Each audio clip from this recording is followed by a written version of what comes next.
माझ्या मुलांचा आवडीचा पदार्थ झाला आहे म्हणजे सूप म्हणजे सार. तर इथे ना मी शेवग्याच्या शेंगाचं सूप बनवायला घेतलेलं. तर भाज्या अवेलेबल असल्यामुळे त्याच्यामध्ये मी बीटरूट घातले, टमॅटो आणि कांदा घातला आहे. मसुरीची डाळ थोडीशी घातली आहे कारण कन्सिस्टन्सी अशी चांगली येते आणि ते शरीराला चांगली पण असते मुलांच्या त्याच्यासाठी.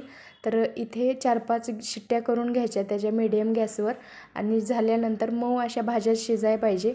आता इथे मी चाळणीत सगळं मॅश करून बारीक करून घ्यायले, गाठी व्हायला नको म्हणून बारीक बारीक मोठं निघायला नको. तुम्ही मिक्सरमध्ये बारीक वाटलं तरी चालेल आणि चाळणीत गाळून घ्यायचं.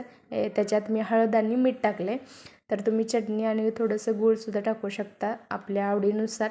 तर थोडासा तडका देऊया तुपाचा. तूप घातले, त्याच्यात कढीपत्त्याची पाने घातले. तुम्ही लसणाची फोडणी दिली तरी चालेल.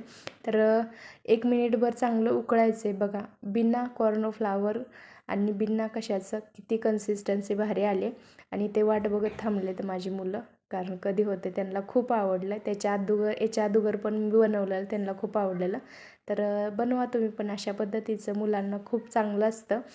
तर कशी वाटली रेसिपी मला नक्की सांगा. तोपर्यंत लाईक, शेअर, सबस्क्राईब आणि हरी विठ्ठला. आणि अशी हेल्दी रेसिपी बनवत जा. तुम्ही पण खा आणि घरातल्यांना पण द्या.